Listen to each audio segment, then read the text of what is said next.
Hello അസ്സലാമു അലൈക്കും. ഇന്നത്തെ വീഡിയോയിലേക്ക് എല്ലാവർക്കും സ്വാഗതം. അപ്പോൾ ഇന്നത്തെ നമ്മളെ ഐറ്റം എന്ന് പറഞ്ഞാൽ ക്യാരറ്റും ഉരുളക്കിഴങ്ങും വെച്ചിട്ട് വടക്കേ ഇന്ത്യക്കാരൊക്കെ ഉണ്ടാക്കുന്ന അതുപോലത്തെ ഒരു കറിയാണ് കേട്ടോ ഇന്ന് ഉണ്ടാക്കിയെടുക്കുന്നത്. അപ്പോൾ നല്ല ടേസ്റ്റ് ആയിട്ടുള്ളൊരു കറി തന്നെയാണ്. അപ്പോൾ ഇത് നമുക്ക് എങ്ങനെ ഉണ്ടാക്കാമെന്ന് നോക്കി നോക്കാം. അതിന് വേണ്ടിയിട്ട് ആദ്യം തന്നെ നമുക്ക് വേണ്ടത് തൈരാണ് കേട്ടോ. അപ്പോൾ അതുപോലെ പുളിയില്ലാത്ത തൈരാണ് ഞാൻ എടുത്തിട്ടുള്ളത്. ഈ ഒരു ഗ്ലാസ്സിന് ഒരു ഗ്ലാസ് തൈരാണ് എടുത്തിരിക്കുന്നത്. അപ്പോൾ ശ്രദ്ധിക്കുക, പുളിയില്ലാത്ത തൈര് തന്നെ എടുക്കുക കേട്ടോ. അപ്പോൾ പുളിയുള്ള തൈര് ഈ ഒരു കറിക്ക് പറ്റൂല. പിന്നെ അതിലേക്ക് 1/2 ടീസ്പൂൺ മഞ്ഞൾപ്പൊടിയും 1 ടീസ്പൂൺ മുളക് പൊടിയും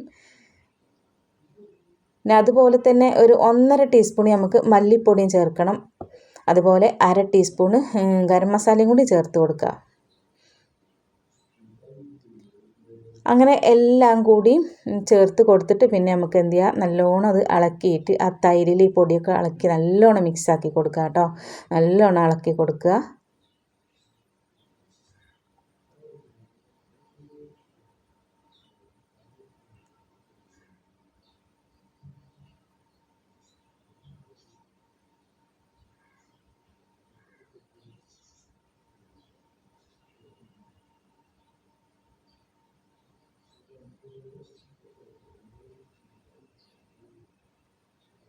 അങ്ങനെ നല്ലോണം ഇളക്കി കൊടുത്തതിന് ശേഷം ഞാൻ ഉരുളക്കിഴങ്ങും ക്യാരറ്റും നല്ലോണം വേവിച്ചിട്ട് മുറിച്ച് വെച്ചിട്ടുണ്ട് കേട്ടോ. അപ്പോൾ വലിയൊരു ഉരുളക്കിഴങ്ങ് എടുത്തിട്ടുണ്ട്. അതുപോലെ ഒരു 4-5 ക്യാരറ്റും എടുത്തിട്ട് അത് വേവിച്ചിട്ടാണ് മുറിച്ച് വെച്ചിട്ടുള്ളത്. അപ്പോൾ ഉണ്ടാക്കാനുള്ള പാൻ ആദ്യം തന്നെ അടുപ്പത്ത് വെച്ച് കൊടുത്തിട്ട് അതിലേക്ക് കുറച്ച് വെളിച്ചെണ്ണയാണ് ഒഴിച്ച് കൊടുക്കുന്നത്. വെളിച്ചെണ്ണ ചൂടായി വന്നപ്പോൾ നമ്മൾ മുറിച്ച് വെച്ചിട്ടുള്ള ഉരുളക്കിഴങ്ങും അതുപോലെ ക്യാരറ്റും കൂടി ഇട്ട് കൊടുത്തിട്ട് ഇത് ചെറുതായിട്ട് നമുക്കൊന്ന് ഫ്രൈ ആക്കി എടുക്കണം. എണ്ണയിലിട്ടിട്ട് ചെറുതായിട്ടൊന്ന് ഫ്രൈ ആക്കി എടുക്കാം.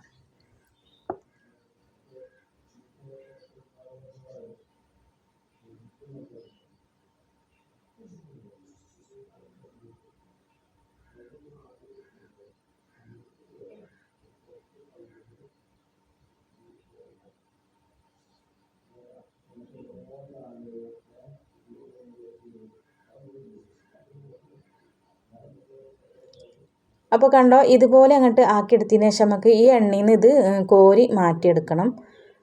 അപ്പോൾ ഇത്ര മതി. അപ്പോൾ ഇത് മാറ്റിയിട്ട് നമ്മൾ ഇതിൽ തന്നെയാണ് നമ്മൾ കറി ഉണ്ടാക്കുന്നത്. ഈ ഒരു എണ്ണയിൽ തന്നെയാണ് കറി ഉണ്ടാക്കിയെടുക്കുന്നത്.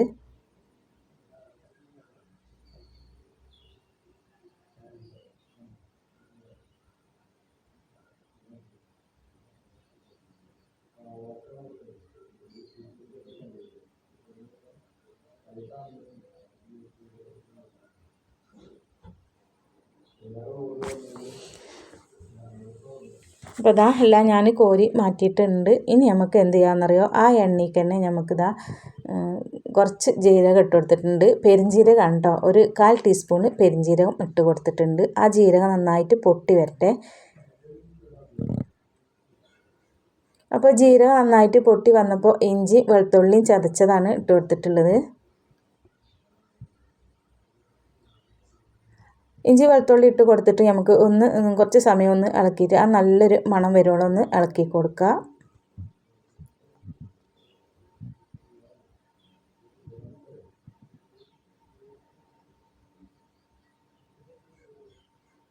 അങ്ങനെ അത് ആയിട്ടുണ്ട്. അതിന് ശേഷം ഒരു 3-4 പച്ചമുളക് കീറിയിട്ട് അത് ഇട്ട് കൊടുത്തിട്ടുണ്ട്.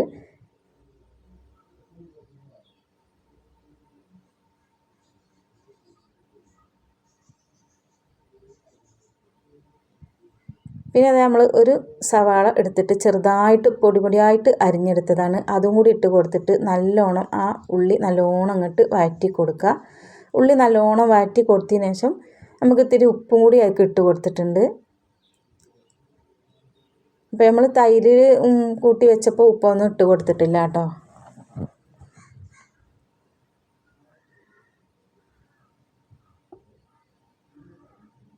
അപ്പോൾ ഉള്ളി ചെറുതായിട്ടൊന്ന് വാടി വന്നപ്പോൾ നമ്മൾ തൈരിൻ്റെ കൂട്ടുണ്ടല്ലോ, നമ്മൾ മസാലയൊക്കെ ഇട്ടുകൊണ്ട് തൈര് കൂട്ടി വെച്ചത് ഒഴിച്ച് കൊടുത്തിട്ടുണ്ട്. അപ്പോൾ കുറച്ചും കൂടി വെള്ളം ഞാൻ ഇതിലേക്ക് ഒഴിച്ച് കൊടുക്കുന്നുണ്ട്. ഒഴിച്ച് കൊടുത്തതിന് ശേഷം നമുക്ക് ഇതുപോലെ നല്ലോണം ഇളക്കി കൊടുത്തിട്ട് കുറച്ച് സമയം ഇളക്കിയിട്ട് ആ എണ്ണ ഇങ്ങനെ തെളിഞ്ഞ് വരും. അപ്പോൾ അതുപോലെ അതേവരെ കുറച്ച് സമയം ഒന്ന് ഇളക്കി കൊടുക്കാം. അങ്ങനെ എണ്ണയൊക്കെ തെളിഞ്ഞ് വന്നതിന് ശേഷം നമ്മളെ ഉരുളക്കിഴങ്ങും ക്യാരറ്റും കൂടി നമുക്ക് ഉരുളക്കിഴങ്ങിൻ്റെ ഇതുപോലെ ഒന്നിങ്ങനെ കുത്തിയാൽ നമ്മൾ ആ മസാലയൊക്കെ ഇതിൻ്റെ ഉള്ളിൽ നല്ലോണം പിടിച്ച് വരും കേട്ടോ. അപ്പോൾ നല്ല ടേസ്റ്റ് ഉണ്ടാവും. അതിന് വേണ്ടിയിട്ടാണ് ഇതുപോലെ അങ്ങോട്ട് കുത്തിക്കാണ്ട് എടുക്കുന്നത്.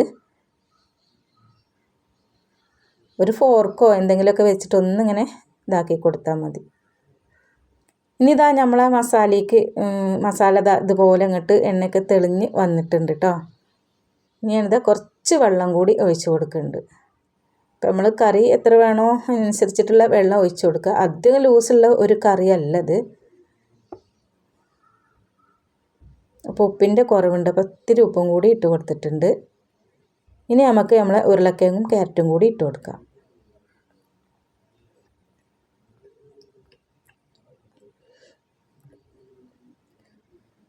അപ്പോൾ അതും കൂടി ഇട്ട് കൊടുത്തിട്ടുണ്ട്. നമുക്ക് കുറച്ച് സമയം ഇളക്കിയിട്ട് ഒന്ന് അടച്ച് വെക്കണം.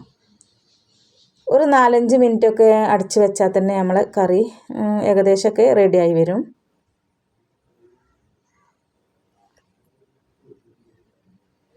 അങ്ങനെ എന്താ ഒരു 4-5 മിനിറ്റൊക്കെ ആയിട്ടുണ്ട് കേട്ടോ.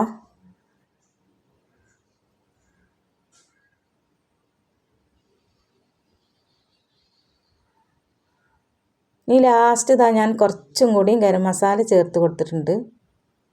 പിന്നെ ഇതാ ഒരു ബേ ലീഫും ഇട്ട് കൊടുത്തിട്ടുണ്ട്. പിന്നെ കുറച്ച് കറിവേപ്പില ഇട്ട് കൊടുത്തിട്ട് കുറച്ച് മല്ലിയിലയും കൂടി ഇട്ട് കൊടുക്കുക.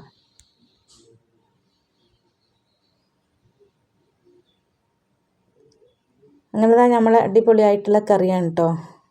നല്ലൊരു കറി തന്നെയാണ് ഇത് കേട്ടോ. നമുക്ക് അപ്പത്തിനും ദോശക്കും ചപ്പാത്തിക്കും മാത്രമല്ല കേട്ടോ ഇത് പറ്റുക. നമ്മളെ ചോറിൻ്റെ കൂടെ നല്ല ടേസ്റ്റാണ് ഈ ഒരു കറി. വീഡിയോ കണ്ടിട്ട് ഇഷ്ടമായ ലൈക്കും അതുപോലെ തന്നെ നിങ്ങൾക്ക് ഷെയർ സബ്സ്ക്രൈബൊക്കെ ചെയ്യാം കേട്ടോ.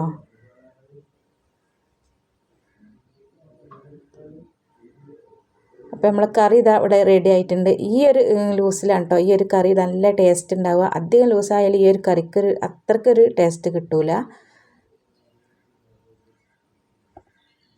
അപ്പോൾ ഇൻഷാ അല്ലാഹ് അടുത്ത വീഡിയോയിൽ കാണാം. അതുവരേക്കും എല്ലാവർക്കും അസ്സലാമു അലൈക്കും.